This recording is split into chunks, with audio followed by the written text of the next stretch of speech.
दोस्तों, अगर आप भी विराट कोहली को महान खिलाड़ी मानते हैं तो हमारी इस वीडियो को लाइक जरूर कीजिएगा। दोस्तों, न्यूजीलैंड का दौरा अब खत्म करने की कगार पर है और बांग्लादेश के इस दौरे पर भारत के दिग्गज खिलाड़ी लौट रहे हैं। किंग कोहली भी तैयार है रोहित शर्मा की कप्तानी में हर हाल में बांग्लादेश को हराना है।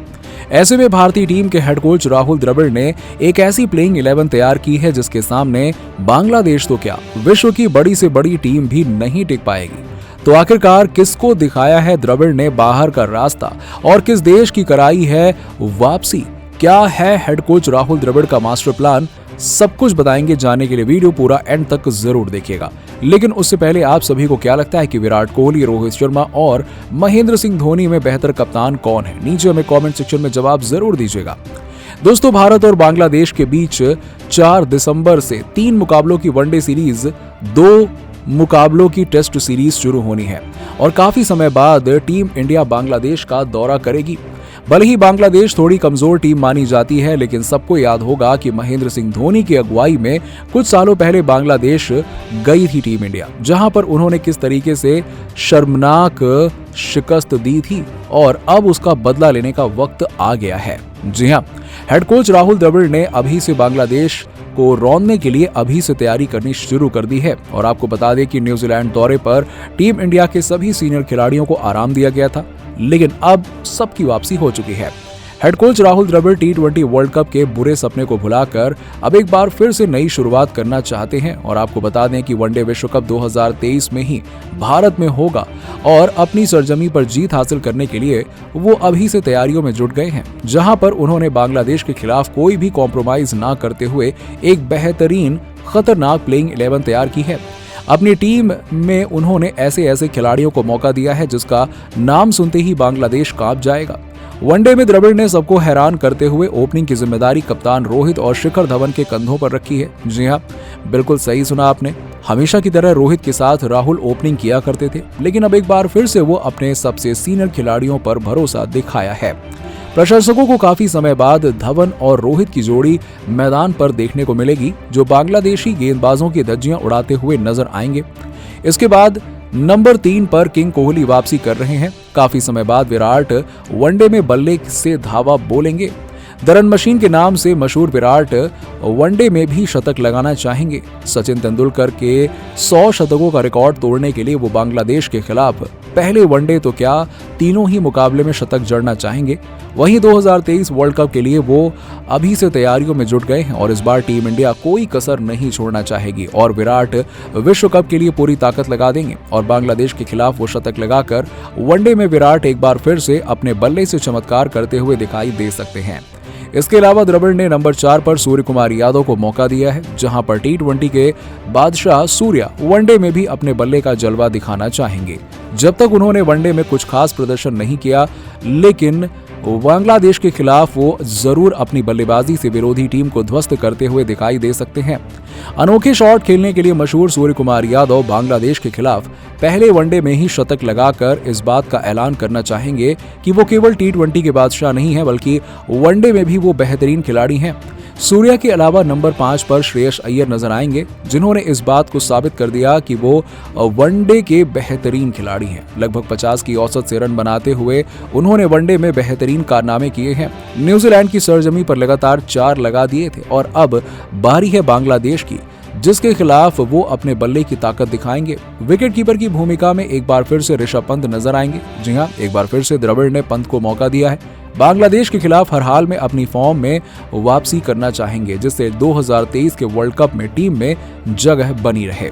अब बात करें ऑलराउंडर की, तो यहाँ पर हार्दिक पांड्या को आराम दिया गया और उनकी जगह पर वाशिंगटन सुंदर और शार्दुल ठाकुर को द्रविड़ ने अपनी प्लेइंग 11 में जगह दी है। ये दोनों ही खिलाड़ी बांग्लादेश के खिलाफ बेहतरीन प्रदर्शन करके टीम इंडिया में अपनी जगह स्थापित करना चाहेंगे। न्यूजीलैंड के खिलाफ वाशिंगटन सुंदर ने बल्ले से शानदार प्रदर्शन किया था और बांग्लादेश की धरती पर वो स्पिन गेंदबाजी से भी शानदार प्रदर्शन करना चाहेंगे। इसके अलावा तेज गेंदबाजी आक्रमण में मोहम्मद दीपक चहर और बांग्लादेशी बल्लेबाजों को डराते हुए दिख सकते हैं। शार्दुल ठाकुर के साथ मोहम्मद शमी बांग्लादेशी बल्लेबाजी क्रम को तहस नहस करते हुए दिखाई देंगे। बात करें स्पिन विभाग की, तो यहाँ पर वाशिंगटन सुंदर के साथ अक्षर पटेल भी नजर आएंगे, जो कि अपने बल्ले से भी जोरदार प्रदर्शन कर सकते हैं। दोस्तों भारत की गेंदबाजी क्रम में भी बेहद खतरनाक नजर आ रहे हैं गेंदबाज। जी हाँ, बस देखना ये काफी दिलचस्प होगा कि कप्तान रोहित इन सब का इस्तेमाल कैसे करते हैं। अब आपको बता दें कि इस दौरे के लिए अर्शदीप सिंह, हार्दिक पांड्या जैसे खिलाड़ियों को आराम देने का फैसला किया गया है। तो वहीं पर जसप्रीत बुमराह, रविंद्र जडेजा अभी भी पूरी तरीके से फिट नहीं हो पाए हैं। ये खिलाड़ी जैसे ही फिट होते हैं सीधे टीम इंडिया में वापसी करेंगे। अब दोस्तों बात करें राहुल द्रविड़ की इस प्लेइंग 11 की, तो इसमें बल्लेबाजी और गेंदबाजी दोनों में ही गहराई नजर आ रही है। बांग्लादेश के खिलाफ टीम इंडिया हर हाल में मुकाबले में जीत दर्ज करना चाहेगी ताकि वनडे वर्ल्ड कप के लिए भारत की तैयारियों में कोई कमी ना रहे। और इसके अलावा ये देखना काफी दिलचस्प होगा कि ऋषभ पंत किस तरीके से बल्लेबाजी करते हैं, क्योंकि संजू को बाहर करके भारतीय चयनकर्ताओं ने एक बार फिर से उनके ऊपर भरोसा जताया है। और वहीं द्रविड़ ने भी उन्हें अपनी टीम में जगह देकर पंत को उनकी फॉर्म तलाशने का एक और मौका दे दिया है। तो दोस्तों आपको क्या लगता है कि ऋषभ पंत को भारतीय टीम की प्लेइंग 11 में मौका देना सही है या फिर गलत? संजू को बाहर करना भारतीय चयनकर्ताओं का फैसला सही था या कितना गलत? इस बात का जवाब नीचे हमें कमेंट सेक्शन में जरूर दीजिएगा। दोस्तों अब बात इज्जत पर आ गई है। तीसरे मुकाबले में हर हाल में टीम इंडिया को जीत दर्ज करनी थी और ऐसे में मुकाबले में अक्सर भारत करिश्मा करता ही करता है। और दोस्तों हुआ भी कुछ ऐसा ही। कप्तान धवन ने तीसरे मुकाबले में अपनी गलती सुधारते हुए संजू को मौका दिया था। आखिरी गेंद पर इस बल्लेबाज ने कैसे चमत्कार करते हुए भारत को एक सांस रोक देने वाले मुकाबले में जीत दिलाई और उमरान की घातक गेंदबाजी ने कैसे पलट दिया पूरा मैच, उसका वीडियो हम आपको दिखाएंगे। साथ ही साथ मुकाबले की रोमांचक हाईलाइट का वीडियो भी हम आपको दिखाएंगे। लेकिन उससे पहले आप सभी को क्या लगता है कि संजू सैमसन और ऋषभ पंत में से बेहतर विकेटकीपर बल्लेबाज कौन है? इस बात का जवाब नीचे में कमेंट सेक्शन में जरूर दीजिएगा। दोस्तों भारत और न्यूजीलैंड के बीच मुकाबला अब अंतिम पड़ाव पर पहुंच चुका है और पहला मुकाबला जहां भारत 7 विकेट से हारा था, तो दूसरा मुकाबला बारिश की भेंट चढ़ गया और दूसरे मुकाबले में कप्तान धवन को खूब भला बुरा कहा गया, क्योंकि दोस्तों उन्होंने संजू को प्लेइंग 11 से बाहर कर दिया था और उनका मानना था कि छठे गेंदबाज के लिए संजू को बाहर बैठाना ही टीम के लिए सही रणनीति थी। पर उनका ये फैसला कितना गलत था उसे संजू ने तीसरे मुकाबले में साबित कर दिया। अब आखिरकार पंत को बाहर करके उन्होंने संजू को टीम में जगह दी और ये धाकड़ बल्लेबाज भी बना भारतीय टीम की जीत का हीरो। और न्यूजीलैंड ने पहले बल्लेबाजी की और भारत के सामने 320 रनों का विशाल स्कोर खड़ा कर दिया।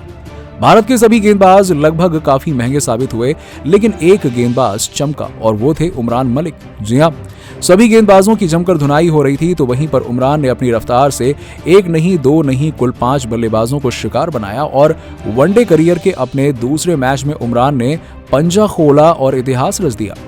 दोस्तों टीम इंडिया को जीत के लिए जरूरत थी 320 रन बनाने की और शुभमन गिल और कप्तान शिखर धवन की जोड़ी मैदान पर उतर चुकी थी। पहले ही ओवर में गिल ने 2 चौके के साथ अपनी पारी की शुरुआत की और उनकी बल्लेबाजी को देखकर यही लग रहा था कि वो आज तबाही मचाने के मूड में बल्लेबाजी करने आए हैं और उन्होंने किया भी कुछ ऐसा ही। पहले 6 ओवर में उन्होंने टीम के स्कोर को 50 रनों के पार पहुंचा दिया। मुकाबला वनडे का चल रहा था, लेकिन शुभमन गिल T20 अंदाज में बल्लेबाजी कर रहे थे। दूसरी तरफ से शिखर धवन स्ट्रगल कर रहे थे, जो गब्बर थोड़ी असहज महसूस कर रहे थे। लेकिन तभी दूसरे छोर पर खतरनाक बल्लेबाजी कर रहे शुभमन गिल को टिम साउदी ने कैच आउट कराकर पवेलियन की राह दिखा दी। साउदी की गेंद पर बड़ा शॉट लगाने के चक्कर में गिल बाउंड्री पर कैच थमा बैठे और उनकी जगह बल्लेबाजी करने आए थे सूर्य कुमार यादव।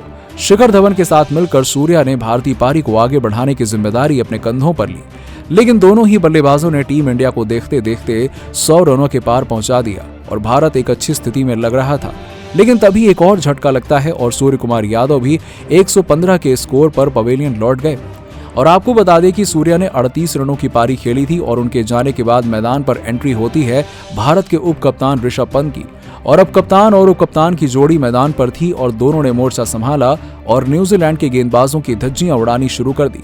वर्ल्ड कप में ऋषभ पंत को कुछ खास मौके नहीं मिले थे, जिसका गुस्सा उन्होंने न्यूजीलैंड के खिलाफ उतारा और धवन के साथ मिलकर उन्होंने ताबड़तोड़ बल्लेबाजी करते हुए भारत को देखते ही देखते 220 रनों के पार पहुंचा दिया और केवल 38 गेंदों में ही 50 भी जड़ दिया। और दूसरी तरफ शिखर धवन ने 78 गेंदों का सामना करते हुए 66 रन बनाए थे और वो एक तरफ से पारी को संभाल कर बल्लेबाजी कर रहे थे और कप्तान होने की भूमिका को निभा रहे थे। दूसरी तरफ से पंत ने आक्रामक बल्लेबाजी जारी रखी और मुकाबला 40 ओवर के पार पहुंचा दिया। टीम इंडिया 242 रन बना चुकी थी। ऋषभ पंत और शिखर धवन खतरनाक अंदाज में बल्लेबाजी कर रहे थे और भारत को अगले 10 ओवर में जीत के लिए 51 रनों की आवश्यकता थी। और 41वें ओवर में गेंदबाजी करने आए ट्रेंट बोल्ट की 2 गेंदों पर 2 छक्के लगाते हुए ऋषभ पंत ने यह बता दिया कि बॉस वही हैं। इसके बाद तो अगले ओवर में मिशेल सैंटनर की गेंद पर बड़ा शॉट खेलने के चक्कर में ऋषभ पंत अपना कैच दे बैठे और विकेट गंवा बैठे। भारत के लिए तगड़ा झटका था क्योंकि पंत बहुत ही खतरनाक बल्लेबाजी कर रहे थे। 50 गेंदों में 80 रन ठोककर ऋषभ पंत ने भारत को मुश्किलों से निकाल दिया, लेकिन अभी भी जीत काफी दूर थी और अब उनकी जगह आ गए थे संजू सैमसन। दूसरी तरफ से कप्तान शिखर धवन भी अपने शतक के करीब हैं और 100 गेंदों में शिखर धवन 90 रन बना चुके थे।